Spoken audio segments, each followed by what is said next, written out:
আজি মই পোনপ্ৰথমে সদৌবৰ মহিলা কল্যাণ পৰিষদ তথা আগুবৰ পৰা আমি তীব্ৰ ভাষাৰে গৰিহণা দিছোঁ আৰু দুখ পাইছোঁ যে আমি অত্যন্ত দুখজনক এই কাৰ্যটো ভাবিছোঁ, কাৰণ যিজন দুষ্কৃতিকাৰীয়ে এই কাৰ্যটো কৰিছে বা যি মহিলাবিলাকে এই পীড়িতা মহিলা যিবিলাকে নেকি আজি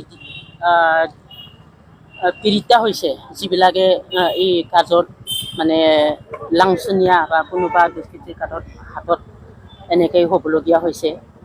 তো আমি ভাবিছোঁ যে ই কেৱল দুগৰাকী মণিপুৰী মহিলাৰ কাৰণে দুখজনক বা লজ্জাজনক ঘটনা হোৱা নাই, এইটো সমগ্ৰ ভাৰত নহয়, সাৰা বিশ্বতে এইটো এক দুখজনক আৰু লজ্জাজনক কাণ্ড।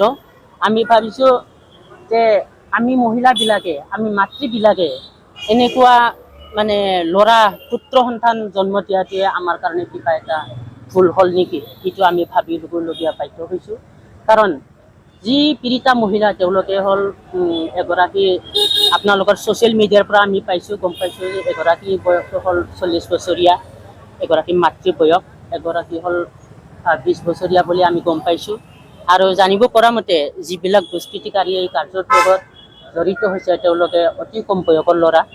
তে আমি ভাবিছোঁ যে এনেকুৱা মাতৃ বয়সৰ, নিজৰ মাকৰ সমান বয়সৰ এগৰাকী মহিলাক এই সৰু ল'ৰাবিলাকে এনেকৈ কাৰ্যত যি আমাক লজ্জিত কৰিছে, তাতকৈ আৰু বেছি দুখজনক হয়তো থাকিব নোৱাৰে। শাস্তিৰ কাৰণে আমি এইটোৱেই ভাবিছোঁ, যিটো মানে অপেন ৰাইজৰ সন্মুখত এইটো মানে পানিছমেণ্টটো হ'ব লাগে, অপেন পানিছমেণ্ট।